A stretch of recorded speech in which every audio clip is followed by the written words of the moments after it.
ঘূর্ণিঝড় সিডর আইলার ভয়াবহতা এখনও তাড়িয়ে বেড়ায় অনেককে। সম্প্রতি আইলা এবং আমফানের পরে ফের ঘূর্ণিঝড়ের আতঙ্ক। মে মাসের শেষের দিকে আছড়ে পড়তে চলেছে ঘূর্ণিঝড় রেমাল। ঘূর্ণিঝড়টি পশ্চিম বাংলা ও বাংলাদেশে আঘাত হানতে পারে বলে ইঙ্গিত দিয়েছে আবহাওয়া অধিদপ্তর।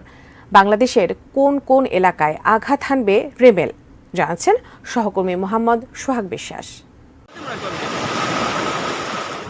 বঙ্গোপসাগর তো বটেই, আরব সাগরেও একটি নিম্নচাপ তৈরির সম্ভাবনা রয়েছে। আগামী ২২ মে নাগাদ আরব সাগর এবং ২৩ মে নাগাদ বঙ্গোপসাগরে নিম্নচাপ তৈরি হতে পারে। কারণ নিম্নচাপের শক্তি বৃদ্ধির জন্য যে শর্তগুলো রয়েছে তার মধ্যে বেশ অনেক শর্তই অনুকূলে রয়েছে বলে জানিয়েছে আবহাওয়াবিদরা।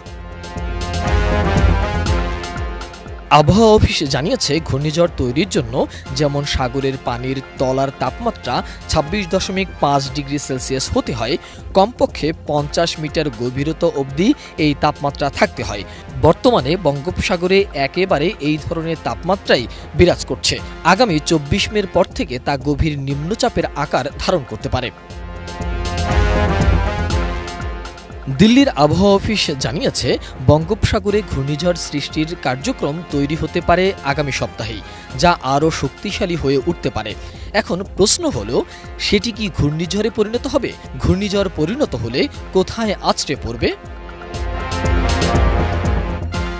আগামী ২৩ মে দক্ষিণ পূর্ব বঙ্গোপসাগর ও সংলগ্ন আন্দামান সাগরে একটি নিম্নচাপ তৈরি হতে পারে, যা ২৪ মের পরে দক্ষিণ পূর্ব বঙ্গোপসাগর ও সংলগ্ন উত্তর আন্দামান সাগরে গভীর নিম্নচাপে পরিণত হওয়ার সম্ভাবনা রয়েছে। পরে সেটি আরও শক্তিশালী হয়ে উঠতে পারে, যা এগিয়ে যেতে পারে উত্তর ও উত্তর পূর্ব দিকে। ডিজাইন, এলিগেন্স, বিউটি, সেরা পণ্য সবার জন্য জেভিকো। বিশেষজ্ঞরা মনে করছেন যে শেষ পর্যন্ত সেটির সম্ভাব্য গন্তব্য হবে মায়ানমার এবং সংলগ্ন বাংলাদেশ, যা পশ্চিমবঙ্গ থেকে অনেকটাই দূরে। ফলে পশ্চিমবঙ্গের উপর ঘূর্ণিঝড়ের তেমন কোনো প্রভাব পড়বে না বলেও মনে করছেন বিশেষজ্ঞরা।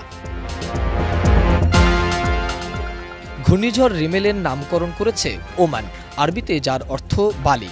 বাংলাদেশের উপর মৌসুমি বায়ুপ্রবাহ শুরু হয় সাধারণত ৩০ মে থেকে ৭ জুনের মধ্যে। এদিকে ঢাকার আবহাওয়া বিভাগ বলছে, ২০ মে থেকে এই সম্ভাব্য ঘূর্ণিঝড়ের গতিপথ স্পষ্ট হতে পারে। তবে কোথায় কত গতিতে এটি আঘাত হানতে পারে তা এখনই বলা যাচ্ছে না। অনুমান করা যাচ্ছে, পশ্চিমবঙ্গ বা বাংলাদেশের মধ্যে কোথাও এটি আছড়ে পড়তে পারে। এই ঘূর্ণিঝড়ের জেরে ২৪ মে রাত থেকে বৃষ্টি শুরু হতে পারে উপকূল এলাকায়। বৃষ্টি হতে পারে ২৬ মে পর্যন্ত। ১.৫ দশক আগে ২০০৯ সালের ১৫ মে বাংলাদেশ ও ভারতের পশ্চিমবঙ্গে আঘাত হানে আইলা। এরপর ২০১৯ সালে তাণ্ডব চালায় ফণী। এছাড়া ২০২০ সালের ১৩ মে আছড়ে পড়ে ঘূর্ণিঝড় আমফান। আর ২০২১ সালের ২৬ মে ইয়াস আঘাত হানে।